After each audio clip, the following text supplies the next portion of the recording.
শেষ বিদায়ের গোছলের পর কাফনে কাফন পরিয়ে কবরদেশের জন্য একে একে খাটিয়ায় করে নেওয়া হচ্ছে তাদের।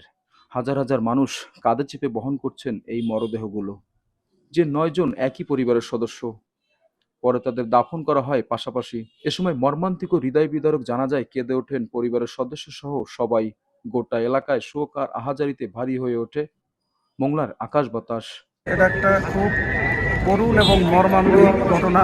মংলায় এভাবে আমরা একসাথে এতগুলা জানাজা, 9টা জানাজা করি না, খুব বেদনাদায়ক।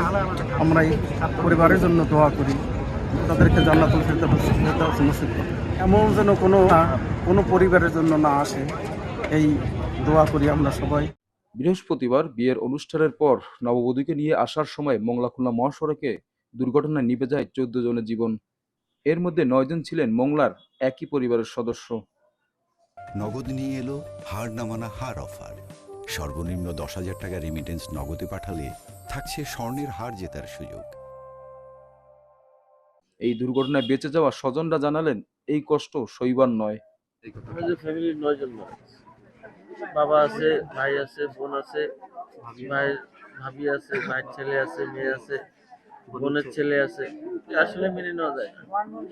এখন তো কি হবে, আছে তো এখন তো ওই বাচ্চা 3টা ছাড়া তো আর নাই। আর আছে আমার বাড়ি ওই 4 জনই আছে।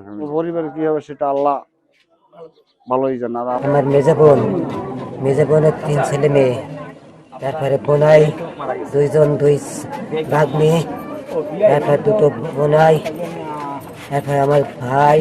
এদিকে সড়ক দুর্ঘটনায় নিহত 14 জনের পরিবারের প্রতি সমবেদনা জানিয়ে শোক প্রকাশ করেছেন প্রধানমন্ত্রী তারেক রহমান। নিহতদের পরিবারকে দেওয়া হবে আর্থিক সহায়তা। গতকালই যখন এই ঘটনা ঘটেছে সাথে সাথে উনি সমবেদনা জানিয়েছেন এবং এদের পরিবারের প্রতি খোঁজ খবর রাখার জন্য এবং তাদের যেন দাফন বা অন্যান্য কাজের জন্য আমরা পাশে থাকি সেই জন্য আমাকে উনি নির্দেশ দিয়েছেন এবং তার নির্দেশ অনুযায়ী আজকে সকালেই আমি চলে আসছি। যেটা নিয়ম কানুন আছে সেই অনুযায়ী দেওয়া হবে এবং পাশাপাশি আগামীতে বিআরটি এরও একটা নির্দেশনা আছে, মানে একটা সুযোগ সুবিধা আছে, সেটাও আমরা এখানে উপজেলা প্রশাসন বা জেলা প্রশাসনের কথা বলেছি, সেগুলো আমরা আমাদের পক্ষ থেকে সেগুলো আমরা করবো।